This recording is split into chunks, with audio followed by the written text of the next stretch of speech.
let's solve the problem, find if there exists a subarray with zero sum or not. In this particular video, what we are given is an array of integers which are either positive or negative numbers. We need to find if there is any subarray with a zero sum existing or not. Check whether there is any subarray whose sum of all the elements are zero. If yes, then most probably we have to say true, or yes something. We have to print yes. Otherwise, we have to print no if there is no such subarray. A subarray is a set of contiguous elements. If you don't know subarray, the part of an array, or you can say a section of an array where all the elements are consecutive, contiguous, one after the other. If I am starting the subarray from left, going till right, all the indices from left to right should be included in the subarray. Having at least size 1, it should not be empty subarray, because if you will consider empty subarray, it will of course be of zero sum. So always the answer will come out to be true. So we have to take the subarray with at least one length. And if there is, we have to print true. So as you can see, if there are two test cases, the first test case is having 4-sized array containing elements 4, 2, minus 2, 5. So is there any subarray with zero sum? Answer is yes. The elements 2, minus 2, they will form a subarray with some 0. That's why the answer is yes. But if I take the array of 3 size and the array is 3, 2, minus 1, there is no subarray whose sum is 0. Only 3, 3, 2 is 5, 3, 2, minus 1 is nothing but 4, 2, minus 1 is sum 1, minus 1 is already minus 1. So there is no subarray with zero sum. Hence the answer is no. So find all the subarrays and check whether there is any such subarray. If yes, answer is true. So what we can do as a brute force solution is just find all the subarrays possible. And in order to find all the subarrays, we can just have a nested loop. That is one loop for the starting index and one loop for the ending index. Where is the subarray starting and where is the subarray ending?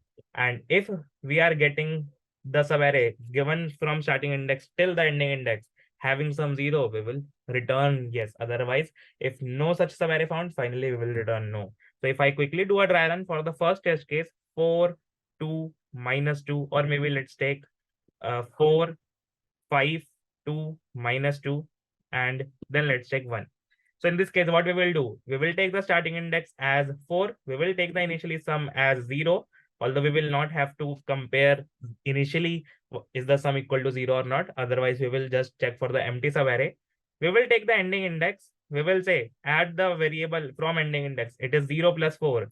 Is this sum equal to 0? Is the subarray of zero sum? No. Add the value 5 in the sum. Is the sum 0? No. Add the value 2 in the subarray. Is the sum 0? No. Add the value of end in the subarray. Is the sum 0? No, this sum is not 0. Add the value of end in the subarray. Is this sum 0? No. So starting from the 0th index, there is no subarray of zero sum. Now let's try for the subarray starting from the first index having value 5. So if I will take only 5, initially it will be 0 plus 5. You can say it is not equal to 0. 5 plus 2 is 7, not equal to 0. 7 minus 2 is nothing but again 5, not equal to 0. And 5 plus 1 is 6, not equal to 0. But as soon as I take the subarray starting from second index having value 2, 0 plus 2 is although not equal to 0, but 2 minus 2 will be equal to 0. And if found, we will return true. So in this approach, since we are having a starting loop and an ending loop, two nested loops or two loops which are nested, the overall time complexity will be order of n square, where n is the array size.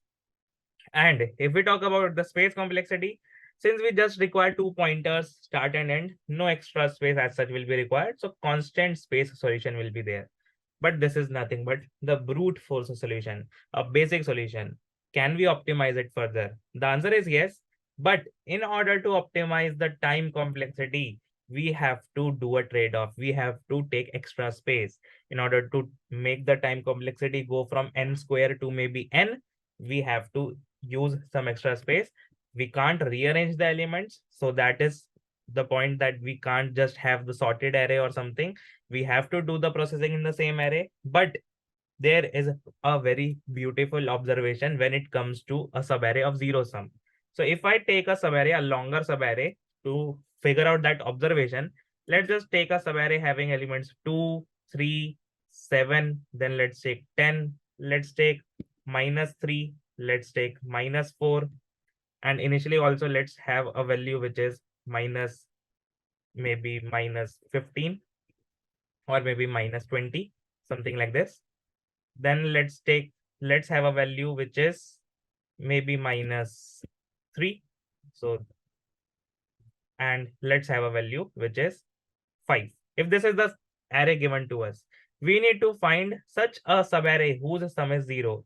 So is there any subarray whose sum is 0? Answer is yes. While I was creating the array, I was thinking of such an array, and the subarray you can actually form is nothing but this particular subarray, which is having the elements 10, minus 3, minus 4, and minus 3. So 10 minus 3 will be 7, 7 minus 4 will be 3, 3 minus 3 will be 0. So this subarray has zero sum. But how to find a subarray of zero sum? See, if I just ask you, what is the sum of all the elements before 10? Sum of all the elements before 10 will be minus 20 plus 2 plus 3 plus 7, which is how much? Which is, you can say, let's not take minus 20 for now. Let's just take minus 5 for now, or maybe not minus 5, but minus 6 for now, a smaller negative value. So if it is minus 6 plus 2 will be minus 4, minus 4 plus 3 will be minus 1, minus 1 plus 7 will be 6. So this sum is a 6. This particular sum from 0th index till 3rd index is 6. And as we know, this subarray is of zero sum. But what is the sum of this entire long array starting from 0th index till the 7th index? The sum will come out to be 6. The original sum minus 6 plus 2 plus 3 plus 7 plus this particular sum which is 0. So 6 plus 0, it will still remain 0 only. So what is the observation? The observation is whenever there is a subarray of zero sum, the sum till the ending index will be equal to the sum till the starting index minus 1. If I repeat it again, what is the sum till starting index minus 1? That is what is the sum till 3rd index? Sum is 6. What is the sum till the ending index? That is what is the sum till 7th index? The sum is 6 only. So if the sum, if I say till the starting index, let's say the starting index is st, minus 1 is equal to the sum till the ending index, then that particular subarray from starting till ending is a subarray of zero sum. Although we don't need to find what is the starting and ending index, we just need to return true or false or yes or no. But since we need this sum, we have to store it somewhere, and we have to check whether a sum has already occurred or not. And if a sum has already occurred, then we can say there is a zero sum subarray, because from the last occurrence of 6 till the next occurrence of 6, there is a subarray of zero sum. So if any prefix sum repeats, then there is a zero sum subarray. Why prefix? Because these sums which I am marking, these minus 6 plus 2 plus 3 plus 7, minus 6 plus 2 plus 3 plus 7 plus 10, minus 3, minus 4, minus 3. These are prefixes only. So we have to check whether there is any prefix sum which is repeating. If it is repeating, then of course there is a zero sum subarray. So let's just start this logic. The observation hopefully is clear. Let's just undo all of these things. And for now, let's just take this value as minus 6. Let's also do what? Let's also remove this box and let's do a try run. Initially, what we are going to say is, till now there is no sum found. Initially, we are not able to find any sum. So what data structure we are going to maintain, that is right now not clear to us, that what data structure should we have, but let's just have an imaginary box with us. Initially, there is no sum found. We will have the initial sum to 0, 0 minus 6. Minus 6 sum is found. Is minus 6 already occurring? Is there any other subarray, any other prefix sum whose sum is minus 6? No. So till now, there is no subarray of zero sum, which is non-empty. Next element will be 2. So minus 6 plus 2 will be plus 4. Is there any subarray whose sum is 4, or not subarray, but actually prefix array whose sum is 4? No. Minus 4 sum is not there in this data structure. But I will surely push it now so that it gets repeated again. Then we will say, yes, there is a subarray of zero sum. So we have to push it in the data structure. Then the element is 3. Minus 4 plus 3 will be how much? Minus 4 plus 3 will be minus 1. Is there any prefix array whose sum is minus 1 already occurring? No. For the first time, minus 1 is there. So we will push it in the data structure. Then there will be 7. So minus 1 plus 7 will be plus 6. Is there any prefix array whose sum is plus 6? No. But we will push it now so that next time it occurs, we already know it is there. Then element is 10. So plus 6 plus 10 will be 16. There is no subarray of 16 sum or no prefix of 16 sum. So we will push it in the data structure. Next element will be minus 3.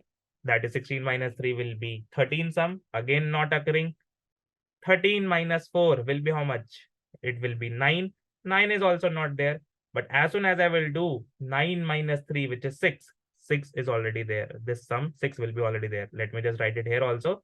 This sum will come out to be 6 and 6 is already there in the data structure.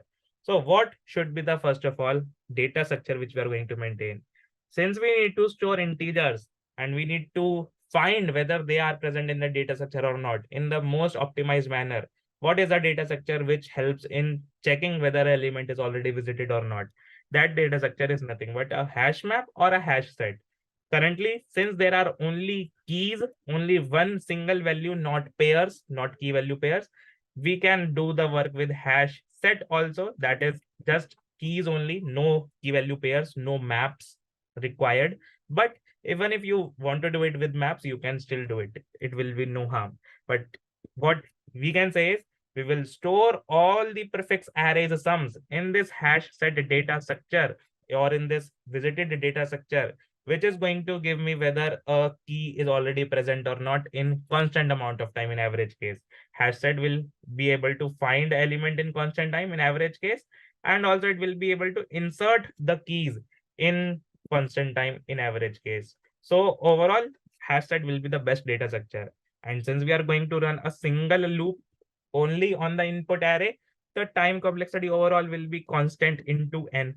So overall time complexity will come out to be linear, and overall space complexity for this particular solution, since we are using a extra data structure known as hash set, which is going to store all the keys, all the prefix arrays, all these values, how much will be the maximum size of this? We can say the array size itself, that is order of n.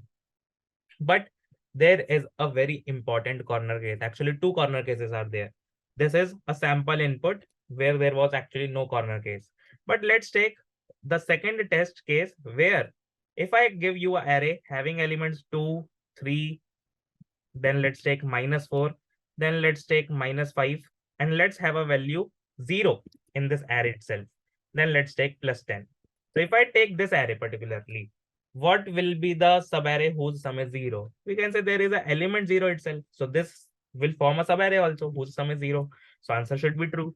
Let's see if our logic is working fine or not. Initially, we will say the hash set is empty. For now, we are just saying hash set is empty. That is the data structure which we are maintaining for all the prefixes are empty. And sum is also 0. 0 plus 2, 2 is not present till now. 2 plus 3, 3 is also not present till now. Actually, 2 plus 3 is 5. 5 is also not present. Then 5 minus 4 is 1. 1 is also not present. 1 minus 5 is -4. -4 is also not present. Then -4 plus 0 is again -4. This is sum currently will be, this is -4. -4 plus 0 will again be -4. And you can say -4 is already there in the data structure. And since it is already there, it is repeating. That is the subarray sum till this point is equal to subarray sum till this point. It means this current element itself is of 0 value. Or you can directly check also whether the current array value is 0. But still the logic will be working fine. So for this, answer is true. But there is one more test case which will go actually wrong if we are starting with the empty hash set. What if prefix itself is of 0 sum? Let me take a array having 2, 3, then let's take 4, let's take, then maybe having a value that is -9, and let's take 5. If this is the array, is there any subarray whose sum is 0? And I will say yes. This particular subarray having sum 5 plus 4, 9, 9 minus 9 is 0. And if I will apply the same logic, initially starting with an empty hash set, let's see if it is going to work fine or not. Initially, a hash set will be empty. 0 plus 2, 0 plus 2 will be 2. Push it in the data structure because 2 is not visited yet. 2 plus 3 is 5. 5 is also not visited. 5 plus 4 is 9. 9 is also not visited. 9 minus 9 is 0. Although 0 is not there in this data structure. So we will say push it for the first time. Then 0 plus 5 is nothing but 5. 5 is also not there. So you will never be able to say that a key is repeating. So what we need to do, we need to also push 0 initially in the hash set. Or you can say whenever there is a prefix of 0 sum, then we can just simply return true or simply return yes. Whenever a prefix itself is of 0 sum, return true, or just start already with a 0 in the hash set. That is, before running the loop, just have one key already in the hash set which is of 0 sum, so that when it gets repeated, we can say there is a subarray which is prefix itself whose sum is 0, starting from the the -1 index plus 1, that is 0th index itself, and the entire array till the last index. So let's do what? Let's now write the instruction manual. First of all, what we need to create a hash set of integers, because we need to store the sum, and sum most probably will fit into integers. If it will not fit in the particular programming language, whichever code you will be writing in, just take bigger integers, or you can say 64-bit integers, long numbers, types of data type. So we have to create a hash set of integers. Let's say the hash set name is prefix, because it will just store the prefix sum. Initially, what we will say, create a sum variable which will be initially as 0, create a sum and set as 0, set it as 0 sum, but also push this sum into the data structure, push or maybe add this sum in the hash set, because we have to initially have a empty subarray sum also in the hash set. Although we don't need to say return yes, but if it will be repeated, we will say there is a prefix itself of 0 sum. Now we can run a for loop over all elements, over all integers of array. If you want, you can just directly run a for each loop, that is one by one get each value of the array. Directly, if you will get the value, you don't need the indices. You will say whatever value you are getting, just add in the sum. So add val in the sum.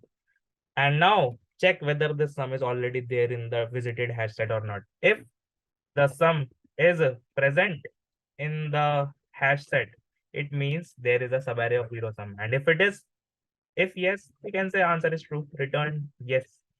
But if it is not there, then push it so that next time it occurs, we can say it is there already. So else, if it is not there, just push it. So add the sum in the hash set, in the prefix hash set. And finally, if there is no subarray found of 0 sum, finally we can say that return no subarray found of 0 sum. So this entire logic, what will be the time complexity? Since we are going to run a for loop on all the integers, insertion and finding will take constant time. So overall time complexity will be linear only. What about space? Since we are going to create a hash set, which will be extra space, space will also be linear. So linear time, linear space optimization is there. We will be writing the code for the problem. Let's just have a hash set first of all. I will be writing the code in Java programming language. So I will say hash set of integer, angular bracket integer. The hash set name is prefix because we are going to store prefixes in it. It will be initially empty, although we should not let it remain empty. Whatever the empty subarray sum is, just push it in the hash set, so that if there is a prefix itself of 0 sum, we will be able to say that there is a 0 sum subarray. And then we have to run a for loop over all the elements. We can just run a for loop in the terms of for each loop, that is directly on the values. No need to run the loop on indices.